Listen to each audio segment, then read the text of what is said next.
ससुराल की रोटियां। पाठक जी के परिवार में रहा करते थे उनके दो बेटे, आनंद पाठक और अनिल पाठक। आनंद की पत्नी का नाम था सुषमा और अनिल की पत्नी का नाम था आंचल। पाठक जी की एक बेटी भी थी जिसका नाम था मंदाकिनी। मंदाकिनी की शादी को लगभग 2 साल हो चुके थे और मंदाकिनी का ससुराल पाठक जी के घर से 4 घर छोड़कर ही था, जिसकी वजह से मंदाकिनी का अपने मायके में आना जाना लगा रहता था। मंदाकिनी के मायके आने की बात तो ठीक थी, लेकिन मंदाकिनी का पति सुदेश जब मर्जी आए अपने ससुराल चला आता और यहाँ तक कि वो ज्यादातर टाइम अपने ससुराल में यानी कि पाठक जी के घर में ही रहा करता था। ये बात मंदाकिनी को पसंद नहीं थी और ना ही पाठक जी की दोनों बहुओं सुषमा और आंचल को। लेकिन सुदेश तो सुधरने का नाम ही नहीं ले रहा था और इसी तरह एक दिन सुदेश सुबह सुबह अपने ससुराल पहुंचा। अरे आंचल भाभी, सुषमा भाभी, रसोई से तो बहुत अच्छी खुशबू आ रही है। नाश्ते में क्या बनाया है? अरे दामाद जी, आप फिर से आ गए। अब तो हर सुबह आपका ही इंतजार रहता है हम लोगों को। हाँ, और आज तो छत पर जो काला कौवा है ना, वो कुछ ज्यादा ही जोर जोर से आवाजें लगा रहा था। मैं तो समझ गई थी कि अब हमारे दामाद जी के अलावा और कौन आएगा। इतना प्यार करने वाला ससुराल और आपके जैसी भाभियां मिलेंगी तो भला कौन नहीं आएगा अपने ससुराल। अब जल्दी से गर्मा गर्म परोठे खिला दीजिए। बिल्कुल दामाद जी, आपके लिए तो मैंने स्पेशल पराठे बनाए हैं, मक्खन लगाकर। बैठिए, खाइए खाइए। अरे लेकिन आनंद और अनिल भाई साहब को भी तो आने दीजिए, उसके बाद खा लेना। अरे उनका क्या है, वो तो इसी घर में रहते हैं। मैं तो कभी कभी आता जाता हूँ। आप ना जल्दी से मुझे पराठे खिलाइए। कल रात को मेरी नींद भी पूरी नहीं हुई थी, थोड़ी देर यहीं पर सो जाता हूँ। क्या दामाद जी, काम पर नहीं जाना क्या जो सुबह सुबह सोने की बात कर रहे हैं? अरे भाभी, काम तो जिंदगी भर चलता रहेगा, लेकिन आपके हाथ के पराठे कहाँ मिलेंगे? लाइए लाइए, जल्दी से लाइए। और हाँ, वो आम का अचार जरूर ले आना जो आपकी सासू माँ बनाती है, यानी हमारी सासू माँ। जी बिल्कुल बिल्कुल, आम का अचार भी ले आऊंगी, दही भी लेकर आऊंगी, आप जो कहेंगे वो ले आऊंगी। और इस तरह से सुदेश ने मंदाकिनी के मायके में जाकर सुबह सुबह अच्छे से नाश्ता कर लिया, बिना इस बात की परवाह किए कि उस घर के किसी भी मेंबर ने अभी तक कुछ भी खाया नहीं था। इससे पहले कि बाकी के लोग नाश्ता करते, सुदेश आराम से कमरे में जाकर सो गया और खर्राटे मारने लगा। ये देखकर सुषमा और आंचल को बिल्कुल भी अच्छा नहीं लगा। मुझे तो लगता है हमें इस बारे में मंदाकिनी दीदी से बात करनी चाहिए। अरे नहीं नहीं, उनको बुरा लगेगा। इस घर की इकलौती बेटी है। अगर उनका पति यहाँ पर आता है और हम इस बात की शिकायत उनसे करेंगे तो सोचो उन्हें कितना बुरा महसूस होगा। वैसे बात तो सही है। अब जैसा भी हो, इस घर का दामाद है, हम कर भी क्या सकते हैं। दामाद तो है, लेकिन इनकी जो हरकतें हैं ना, वो मंदाकिनी दीदी पर आगे चलकर बहुत भारी पड़ सकती हैं। आप समझ रही हैं ना? अरे मैं तो सब समझती हूँ, लेकिन हमारे दामाद बाबू समझेंगे तब ना। कुछ देर के बाद मंदाकिनी सुदेश को ढूंढते हुए अपने मायके पहुंचती है। सुषमा भाभी, आंचल भाभी, सुदेश यहाँ पर आए थे क्या? आए थे नहीं, अब भी यहीं पर है। लेकिन तुम उन्हें इस तरह से ढूंढ क्यों रही हो? वो तो सुबह से यहीं पर है मंदाकिनी दीदी, लेकिन आप इतनी परेशान क्यों लग रही हो? उनका मोबाइल फोन भी घर पर है। ऑफिस से 5-6 बार कॉल आ चुका है। वो लोग पूछ रहे हैं कि सुदेश ने छुट्टी की एप्लीकेशन भी नहीं डाली और वो ऑफिस भी नहीं आए। वो तो अंदर आराम से खर्राटे मारकर सो रहे हैं। हाँ, सुबह सुबह यहाँ आए थे, नाश्ते के बारे में पूछने लगे तो हमने उन्हें नाश्ता करा दिया।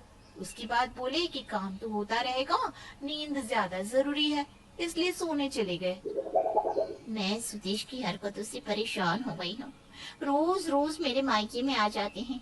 आप लोग भी उनके बारे में क्या सोचते होंगे ना? अरे नहीं नहीं मंदाकिनी, तुम अपना दिल क्यों छोटा करती हो? अरे अगर दामाद जी यहाँ पर आ भी जाते हैं, कुछ खा भी लेते हैं, तो इसमें प्रॉब्लम क्या है?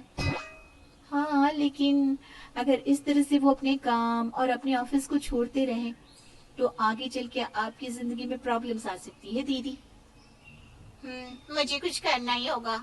इतना कहकर मंदाकिनी सुदेश के कमरे में जाकर उसे जगाने की कोशिश करती है। सुदेश, सुदेश उठिए ना। देखिए आपके ऑफिस से कितनी बार कॉल आ चुका है और आप यहाँ आराम से खर्राटे मारकर सो रहे हैं। अरे मंदाकिनी, इतना अच्छा ससुराल मिला है मुझे, और तुम्हारी भाभीियों के हाथ के खाने का तो कहना ही क्या। दामाद जी, लेकिन आपकी पत्नी आपको कब से ढूंढ रही है, अब आप उनके साथ घर जाइए। क्या भाभी, सुबह का नाश्ता करके सोया हूँ, दोपहर हो गई है, भूख लग रही है मुझे। वैसे दिन में क्या बनाया आपने? भाभी से क्यों पूछ रहे हो? आप घर चलिए ना, मैंने खाना बनाया है, अब घर पर खाना खा लेना।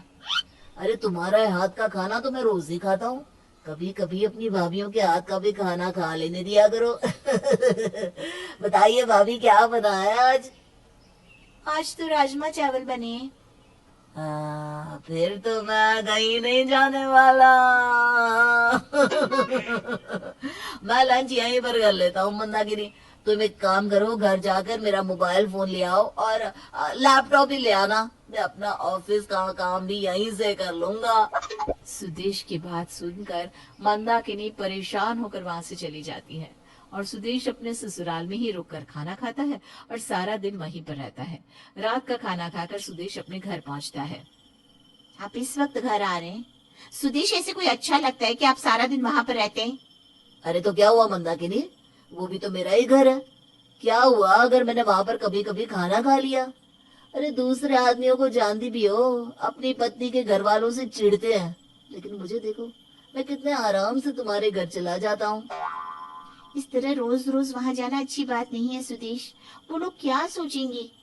अरे कुछ सोचते तो अब तक कहना देते, कुछ नहीं सोचते वो लोग ऐसा वैसा। हाँ, और इस तरह से सुदेश अपनी पत्नी की कोई बात नहीं सुनता और आराम से जाकर सो जाता है। अगली सुबह जब ऑफिस जाने का टाइम होता है तो सुदेश सुबह सुबह तैयार हो जाता है। अरे मंदाकिनी, नाश्ता बनाया नहीं, मुझे ऑफिस के लिए देर हो रही है भाई। सुदेश, आपने बताया नहीं कि आज आप जल्दी ऑफिस जाएंगे? मैंने तो अभी तक नाश्ता बनाया ही नहीं। आप भी ना थोड़ा जल्दी नहीं बता सकती थी क्या? अरे कोई बात नहीं मंदाकिनी, रहने दो, मैं अभी तुम्हारे मायके से ब्रेकफास्ट करके चला जाऊंगा। एक ही तो बात है, यहाँ खाओ वहाँ खाओ। नहीं सुदेश, कल भी आप सारा दिन वहीं थे, अब थोड़ी देर रुक जाइए, मैं अभी कुछ बना देती हूँ।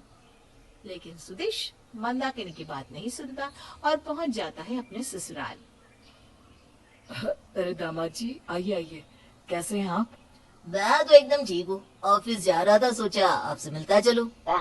अच्छा किया आप आ गए, आइए साथ में बैठकर चाय पीते हैं। अरे खाली चाय से क्या होने वाला है भैया, कुछ नाश्ता भी साथ में कर लेते हैं। वैसे भी ना मंदाकिनी सोकर उठने में लेट हो गई तो घर से भूखी आना पड़ा मुझे। हाँ हाँ, क्यों नहीं, चाय भी पियेंगे, नाश्ता भी करेंगे। दामाद जी, अभी तक ब्रेकफास्ट बना नहीं है, आपको थोड़ा वेट करना पड़ेगा। अरे कोई बात नहीं, मैं ऑफिस थोड़ा देर से चला जाऊंगा, आप आराम से बनाइए जी नाश्ता। सुदेश की बात सुनकर आंचल रसोई में आती है जहाँ पर सुषमा पहले से ही मौजूद थी। क्या हुआ, दामाद जी फिर से आ गए? हाँ, वैसे उनके आने से मुझे प्रॉब्लम नहीं है, मैं बस ये सोच रही हूँ कि मंदाकिनी दीदी को कितना बुरा लगता होगा दामाद जी की इस बिहेवियर से। हमें ही कुछ करना होगा, वरना कहीं ऐसा ना हो कि इस बात से कोई बड़ी बात बन जाए। उसके बाद सुषमा और आंचल अपने दामाद सुदेश को सुधारने का प्लान बनाती हैं। क्या सुषमा और आंचल की प्लानिंग कामयाब हो पाएगी? देखिए कहानी के अगले भाग में।